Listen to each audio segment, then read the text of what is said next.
Welcome to the Exit Your Business Your Way podcast with Ross Brannon, guiding business owners to the exit they deserve.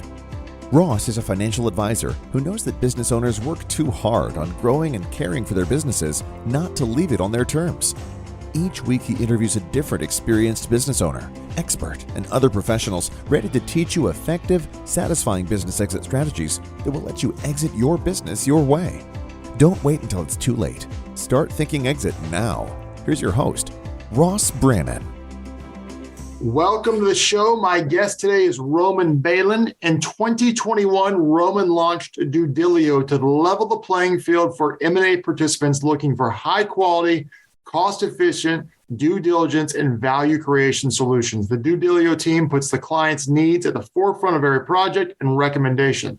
Before launching DueDilio, Roman was co-founder of LegalTech SaaS, founder of an alternative data consulting firm, and more recently bought and sold several online businesses. DueDilio is a leading online marketplace that connects business buyers, sellers, intermediaries, and private investors with pre-vetted due diligence service providers. Their typical clients are participants in the lower middle market pursuing transactions in the range of $1 to $25 million in value. That's a mouthful, but it's quite informative. Roman, welcome to the show. Thank you for having me. I appreciate that intro. Sure thing.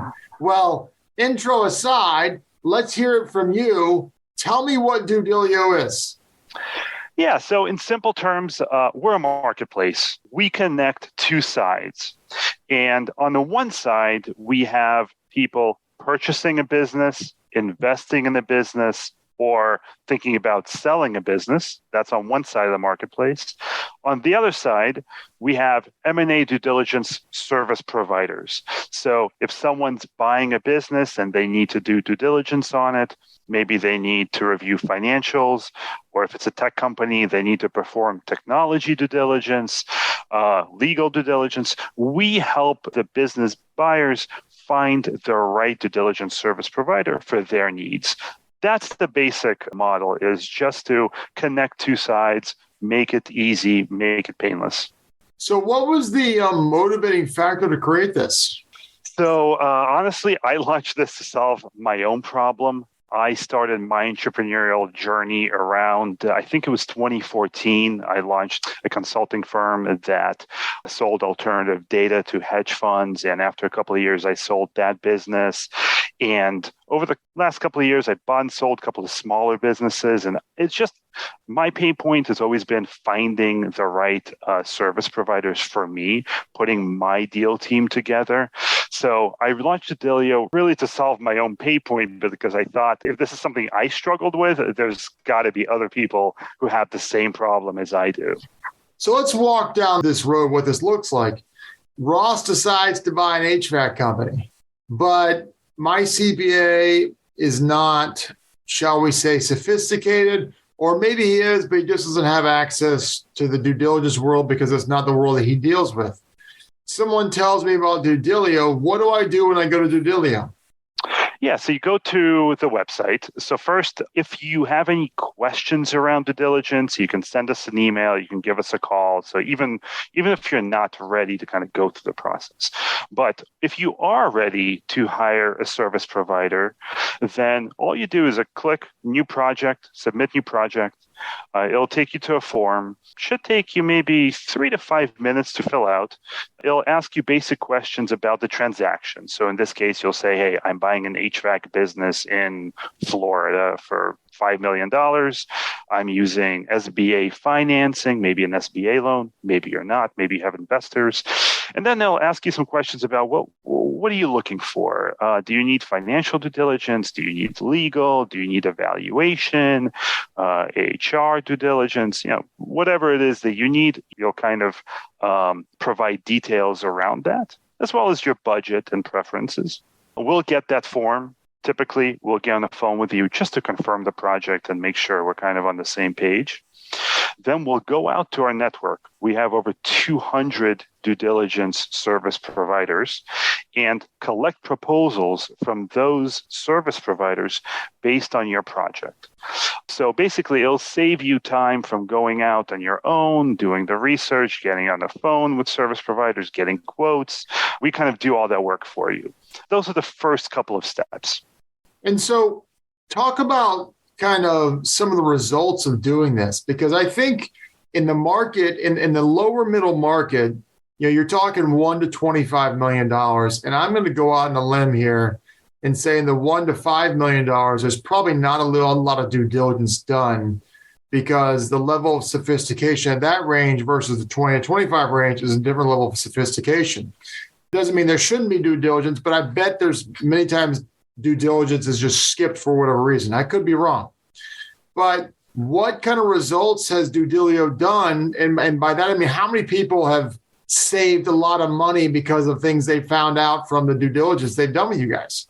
Yeah. So first of all, I think a lot of the projects that we get are for transactions really between that $1 and $10 million range. So we actually do get a lot of projects that are, on the lower end of that $1 to $30 million range. I'm glad so it's good. And it's actually, and it's great that people are thinking about that, kind of to your point, in the lower price range, right? So people they want to make sure that that the investment they're making, buying a business, is less of a chance of failure, right? So in terms of saving, some of the results we've saved, our service providers, I should say, have saved people a lot of money on business valuations, right? Someone finds something in due diligence where it's not a deal breaker, but maybe there's, a price reduction in order. So we've definitely seen a lot of those. We've seen a recent example, someone bought a healthcare service provider and a due diligence service provider that we were able to connect them with, told them about ERC employee retention credit, which they were able to qualify for, which the business owner, the seller, actually didn't know about. So the person got a check from the Treasury for $1 million just from that. So there are a lot of stories like that where either something's uncovered or a due diligence provider will even look at the business and help the buyer optimize the business after the acquisition. Wow. So let's talk about due diligence in general. Obviously, you were doing a lot of it manually before. Talk about the importance of it and really what can happen. I mean, if you don't do proper due diligence, what could happen? And if you do proper due diligence, what could happen? Well, if you don't do proper due diligence, there are a lot of issues that can arise, right? Whether it's if you're buying a tech company and maybe there's a cybersecurity issue that you encounter.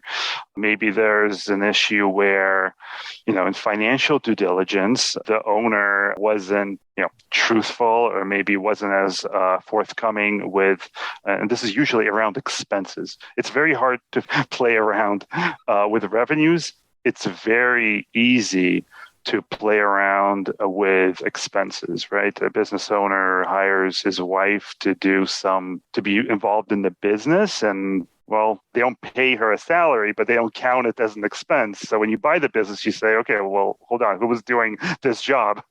Well, now I have to go out and hire someone, and automatically your margin drops a lot, right, after the acquisition. Yeah. So there's a lot of examples like that. So basically, what due diligence does is make sure that the businesses that you're buying or investing in is actually what is being represented. Right? It's an insurance policy. That's the way I look at it. It's an insurance policy against any issues that may arise down the line. But it's almost like if you're buying a house, you get a home inspection done. Yeah, exactly. Yeah, and that's a great example. I don't own a house, so that's a much better analogy. Yeah. So you just want to make sure what's going on, what's being told is going on, is actually going on. Right. And obviously, we're seeing that now a little bit. It's a very contentious court battle. Just with Elon Musk and Twitter. Exactly. Elon is arguing that their due diligence is, in his due diligence, they were not providing complete data. Of course, they're arguing against that, but that's neither here nor there. But, that's a $44 billion deal. Yeah. We're not talking about a $1 million deal. So it's a bit, it's kind of it has a big deal. Yeah. Look at Theranos, right? That's another big example where or WeWork, investors, companies, WeWork. Yeah, we get a lot of requests for background investigations. Speaking of Theranos, that's a pretty popular service that is requested on our platform. Yeah, it's really, really interesting. In the year and a half that you guys have been, or almost 2 years you guys have been going, you guys are growing like a weed, right? Yeah, we're growing. We're growing our service provider base. I think we started with around 30 service providers. Now we're over, I think, over 200 for sure, maybe even over 220. And in terms of number of projects, over 200 just over the last 12 months. So I think as more and more people learn about the service, we're getting some good inbound leads. Yeah. That's, it's really, really important. And so you chose this price range, because this filled a niche that was in an underserved market, I'm assuming. That's what I think. Well, first of all, this is the range that I personally had experience in. That's number one. Number two is that I think if you go upmarket, if you go, $100, $200, $300 million transactions, well, no one ever got fired from hiring KPMG or Deloitte, right? Right. But you're not going to hire KPMG or Deloitte for a $5 million deal or a $10 million deal in most instances. And that's where I think the need arises to find highly vetted service providers that fit your project and the budget. Yeah, no, that's really, really good. And so you have 200 service providers.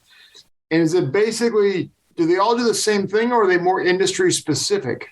Yeah, so that's a great question. So even backing up, so we have three types of service providers. We have independent professionals, we have boutique firms, and we have mid-sized firms. Okay, so we'll break that down. What do each of those mean? So independent professional would be someone who has kind of their own firm, is a freelancer, someone who has some skill set that they're freelancing on. Boutique firm will be maybe a 3 to 5 person firm that performs due diligence. And then mid-size would be, they have maybe 10 employees and above. So the goal here is that an independent professional is probably going to offer a little bit cheaper pricing than a boutique firm. A boutique firm is going to offer a little bit cheaper pricing than a mid-sized firm. So depending on the project and the budget that our clients have, we can connect them with the right provider. So that's kind of one part of it.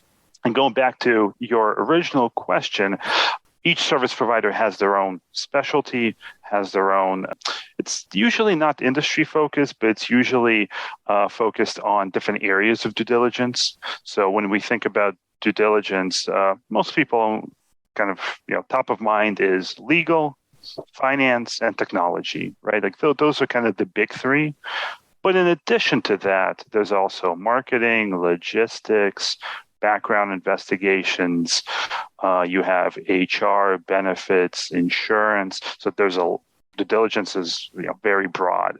So we have service providers that can address a lot of those categories. So when I go to DueDilio and I submit a project, am I going to get one due diligence company or service provider, or am I going to get multiple? Or does it depend on what I want? Because if I have to do a separate one for, this section and this section and this section, does that make sense? That makes sense, yeah. So you're always going to see multiple proposals. That's the beauty of a marketplace. So let's say you're buying an HVAC company and you're looking to have legal due diligence and financial due diligence. You can submit those two projects and you'll probably get 5 to 10 proposals on each of those pieces. And does the pricing, is it dependent on the price of the transaction? That's a great question. Typically, no. Sometimes it is, but most of the time it's not. It really depends on what's involved with due diligence, right? If it's simply doing a valuation on a simple business, it's going to be one price. If it's valuation on a business that has 5 locations and an asset list that's 50 pages long, that's going to be a different price. So it doesn't really depend on the transaction size. It really depends on the business being analyzed. Okay, that makes sense. And now, obviously, you don't want to go, as I just say, chintzy on this type of expense. You're investing, $1 to $25 million. This has a cost, and it's not sold at Walmart. This isn't cheap. There's probably a I don't want to say substantial, but it's definitely going to have probably going to be thousands of dollars to do this type of thing, whether it's $2,000 or $22,000. But the reality is it's an insurance policy to protect you from losing your money on a $5 or $10 million transaction, correct? 100%. Yeah, that's the right way to frame it. So you can't go in with, trying to cut corners on cost. You've got to, you don't want to waste money, but you got to spend the right amount of money to do something like this. Yes, exactly. Insurance, due diligence is something you could spend a lot of money on, but it has to make sense as well, right? If you're doing a $1 million transaction, spending $200K on due diligence probably doesn't make sense. You have to really figure out what are the breaking points of the business. And those are the things that I would focus on in terms of due diligence. Yeah. Now, what would you say is the most important due diligence thing? For example, like quality of earnings. Is that something you guys do, quality of earnings due diligence? Yeah, quality of earnings is probably the most requested type of due diligence that we get. Talk about that a little bit. Just define quality of earnings, and obviously, so the listeners know if they've never heard that before. Yeah. So first, I'll preface this by saying I'm not an accountant. I'm not a financial professional. A quality of earnings, basically, it makes sure that, again, it's what's being represented in the financials is actually what's going on with the business, to make sure that there's no fluctuations in earnings, and if there are, why are there, and what's going on with the underlying business. So it just kind of verifies the financials. No, that makes sense. That's really important they do that, because I've looked at some businesses in the past, and I can promise you their quality of earnings was not up to snuff. Right. There's no doubt about that. Yeah. So what advice would you give to someone looking to buy a business from a due diligence perspective?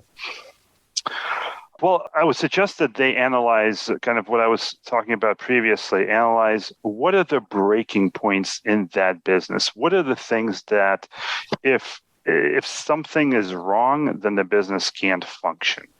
I would really focus on those, and then come to us, come to DueDilio, and we'll help you find the right service provider. They'll help you analyze them. And it's DueDilio, DueDilio.com, correct? It is correct. Yeah. So check it out, people. That's a really cool concept. Well, Roman, I really appreciate your time today. This has been a really interesting conversation. Thank you, Ross. I really appreciate it.